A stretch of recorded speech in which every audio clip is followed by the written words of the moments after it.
मतलब अलग होगा या नहीं, सुधाकर सिंह या तो सुधरेंगे या टूटेंगे। तो टूटेंगे किससे? आरजेडी।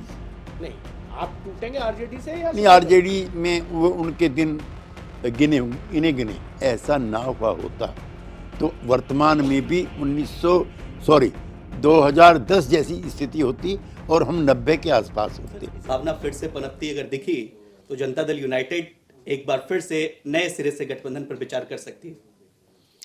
नहीं, गठबंधन से हम अलग क्यों हुए, पहले इसका जवाब मैं दूंगा। पिछला जो विधानसभा का चुनाव हुआ वो बहुत शक शुबों से भरा हुआ है। दिल्ली के नेतृत्व की रजाबंदी के बावजूद भी चिराग पासवान का जो पैक्ट नहीं हुआ बीजेपी से, उसके लिए जनता दल यू दोषी नहीं, क्योंकि हमारा और एलजेपी का कभी पैक्ट था ही नहीं। जो पैक्ट था it was between BJP and LJP, और अमित शाह जी के मुताबिक वो 27-28 सीटें देने को तैयार थे और 40 सीटों की जीत चिराग पासवान की थी। गठबंधन टूट गया और चिराग पासवान जी बजाय बीजेपी के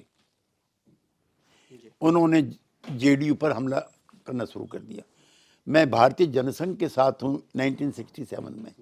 जनसंघ में बीजेपी में ऐसा दौर कभी नहीं आया कि वो अपने बड़े नेताओं को दल बदल करवा के दूसरी पार्टी से चुनाव लड़वाए। ऐसा बीजेपी में कभी नहीं हुआ। अगर हुआ तो फिर वो दोबारा बीजेपी में भर्ती नहीं हुआ। मुझको राम प्रसाद चौरसिया जी याद है जो उनके ऑल इंडिया के सेक्रेटरी। मुझको राजेंद्र सिंह याद है जो भारतीय जनता पार्टी के संगठन मंत्री थे, जो संघ का चेहरा होता है। उन दोनों को भी जनसंघ बीजेपी के टिकट पे चुनाव लड़वाया गया।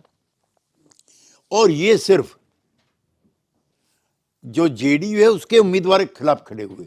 लगभग 90 सीटें ऐसी हैं जहां एलजेपी के बीजेपी के द्वारा किराए पे या उधार लिए गए उम्मीदवार और जेडीयू आमने सामने।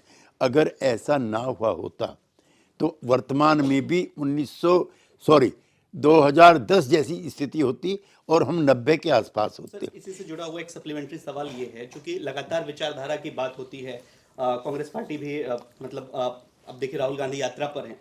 सवाल यह है कि नीतीश कुमार अब जब आरजेडी के साथ हैं, ये कहा जा रहा है कि कोई विचारधारा की प्रतिबद्धता को ढोने के लिए वहां पे नहीं गए हैं नीतीश कुमार, चूंकि आप लगातार भारतीय जनता पार्टी के नेताओं की तारीफ करते हैं और एकदम विपरीत विचारधारा है।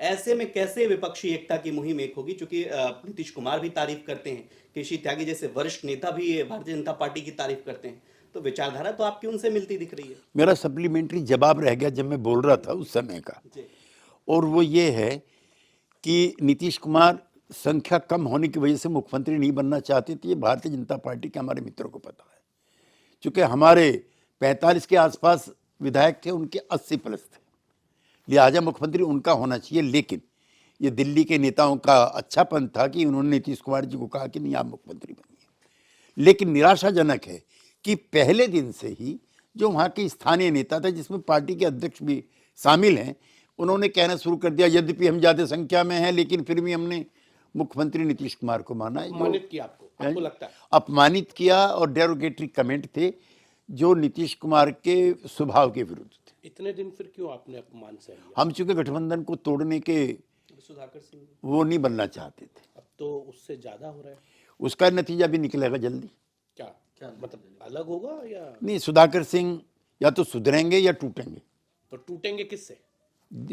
आरजेडी से। नहीं, आप टूटेंगे आरजेडी से या नहीं, आरजेडी में वो उनके दिन गिने होंगे, इन्हें गिने हैं। तो पिता रहेंगे पार्टी में, और ये तो उनको तय करना, उस पर मैं टिप्पणी नहीं करना चाहता।